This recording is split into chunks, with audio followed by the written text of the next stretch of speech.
안녕하세요, 열스입니다. 얼마나 빠른가요? 5G 잘 터지나요? 자체 성능은 갤럭시 S10 5G에 대한 궁금증 여전히 많으실 거예요. 네, 이 갤럭시 S10 5G 가지고 왔습니다. 갤럭시 S10과 다른 점, 그 중에서도 이 5G 속도, 게임 퍼포먼스, 카메라, 이 주요 포인트들 위주로 테스트해봤습니다. 스펙부터 살펴보시죠.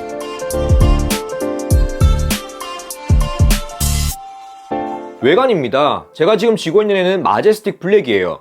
갤럭시 S10 플러스와 비교해보면 0.3인치 차이지만 크다라고 느껴질 정도로 확실히 체감상 차이는 있어요. 이 5G 로고 하나만 다를 것 같았지만 이 군데군데 디테일에서도 차이는 있었어요. 측면 프레임을 보게 되면 갤럭시 S10 플러스는 그냥 일직선으로 쫙 떨어지는 것에 반해서 얘는 전원부에서 한번 꺾여 들어가는 모습이에요. 그리고 이 전원 버튼 위치도 조금 다릅니다. 제가 갤럭시 S10 플러스를 좀 익숙할 만큼 써오고 있지만 여전히 적응이 안 되는 게 이 전원 버튼이거든요. 얘는 너무 높아요. 이게 조금만 내려왔으면 하는 마음이 컸는데 갤럭시 S10 5G는 더 큰 덩치임에도 불구하고 이 전원 버튼이 내려와 있습니다. 이렇게 한 손으로 그립했을 때 자연스럽게 엄지손가락이 전원에 가 있어요. 그래서 카메라 호출이나 전원 사용에 좀 더 편했어요. 그 밖에 3.5mm 오디오 단자, USB-C 타입 포트, 마이크, 스피커 등등 다른 부분은 거의 같다고 보시면 되겠습니다.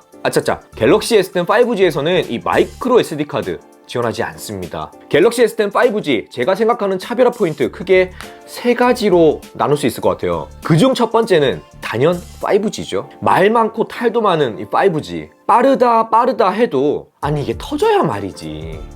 이 5G 실제 LTE와 비교했을 때 얼마나 차이 나는지 테스트해봤습니다. 우선 결론부터 말씀드리면 저희 집에서 이 5G 네트워크가 잘 안 잡혔어요. 그래서 이 원활한 테스트가 힘들었습니다. 통신 3사 모두요. 그나마 LG U 플러스가 초반에 좀 잡힌 덕분에 수치는 확인할 수 있었어요.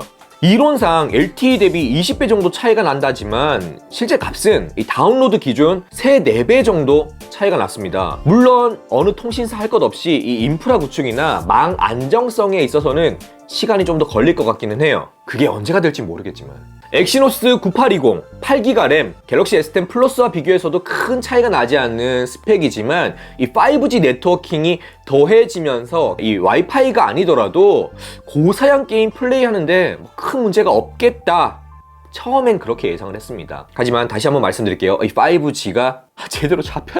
그래서 딱 이 두 가지 게임만 플레이해봤습니다. 가장 최근에 출시된 넥슨의 초고사양 MMORPG 트라와 이 펍지의 배그 모바일. 개인적으로는 이 프레임 드랍도 프레임 드랍이지만 네트워크에 따라서 얼마나 원활한 플레이가 가능한지 저는 그게 보고 싶었거든요. 하지만 이 원활하지 못한 5G 네트워크, 그것도 통신 3사 모두 그런 탓에 하드웨어 위주의 테스트만 진행을 했다는 점 먼저 말씀을 드릴게요. 첫 번째 게임 넥슨의 트라입니다. 토르 역에 이 크리스 햄스워스가 광고하길래 뭔 게임인가 싶어 눈여겨봤었는데 아니 이게 사전 예약만 420만이 넘었다면서요.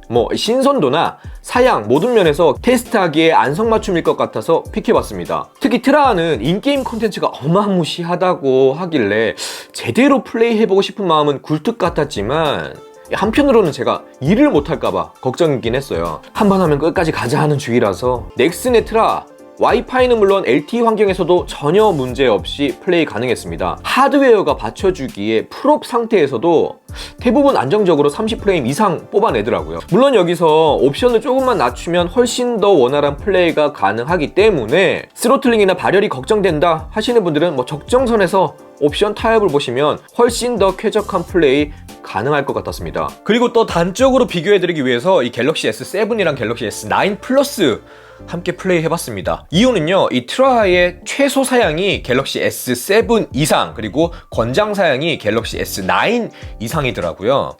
확인해보시면 이 갤럭시 S9 플러스도 최고 사양임에도 불구하고 안정적인 프레임 뽑아줍니다. 다만 갤럭시 S7은 낮음 혹은 보통으로 하셔야 그나마 원활한 사냥 즐기실 수 있으실 겁니다. 두 번째, 배그 모바일입니다. 굳이 설명은 안 해도 되겠죠? 어느 정도 예상은 했지만 역시나 이 갤럭시 S10 5G에선 프로브로 무난하게 돌아갔습니다. 이런 FPS류가 하드웨어도 하드웨어지만 레이턴시나 네트워크 상태에 굉장히 민감하잖아요. 5G 네트워크가 전국적으로 대중화, 안정화 된다면 게임, 스트리밍 같은 이 멀티미디어 콘텐츠 대폭 개선되지 않을까 싶어요. 그날이 좀 빨리 왔으면. 이 갤럭시 S10 5G는 종전 시리즈에는 없던 TOF 3D 심도 카메라가 탑재됐습니다. 그것도 전후 모두 다요. 전면은 1000만 화소의 셀피 카메라와 이 3D 심도 카메라가, 후면은 플래시를 기준으로 바로 그 옆에 3D 심도 카메라, 1600만 화소 초광각, 1200만 화소 광각, 마지막으로 1200만 화소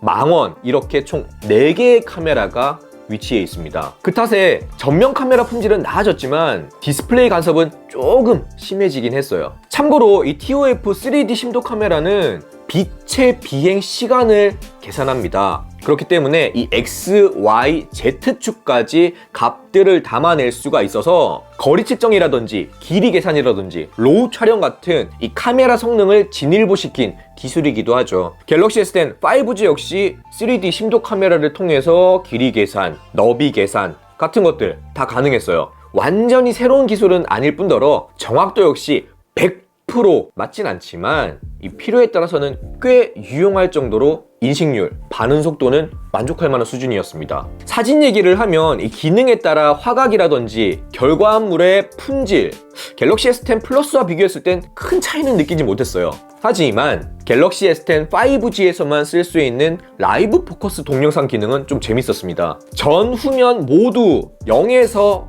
7단계까지 블러 효과를 줄 수 있는데 0단계에서 7단계 얼핏 보기에도 확실한 차이 느낄 수 있었어요. 예상했던 것보다 피사체 인식도 잘하더라고요. 근데 이 블러 강도가 강해질수록 피사체와 배경이 분리되는 라인이 좀 부자연스럽게 표현되기는 했어요. 뭐랄까, 이 배경이 좀 따로 노는 듯한 그런 느낌적인 느낌이랄까. 개인적으로는 최대 7단계를 사용하는 것보다는 4에서 5단계 정도 효과를 주는 게 제일 자연스럽게 표현되는 것 같기는 해요. 그 밖에 이 4500mAh의 대용량 배터리, 그리고 앞에서 잠깐 언급했지만 마이크로 SD카드의 부재, 특히 마이크로 SD카드 의존도가 높으셨던 분들은 뭔가 좀 허하실 거예요. 뭐 그런 장단점들을 비롯해서 이 5G 네트워크의 첫 번째 단말기라는 점에서도 크게 꼬집을 점은 없었어요. 하지만 이 5G가 안정화됐을 때 제대로 빛을 발할 수 있는 기기라서 그런 점은 좀 아쉽기는 했어요. 네, 좋습니다. 오늘은 여기까지 할게요.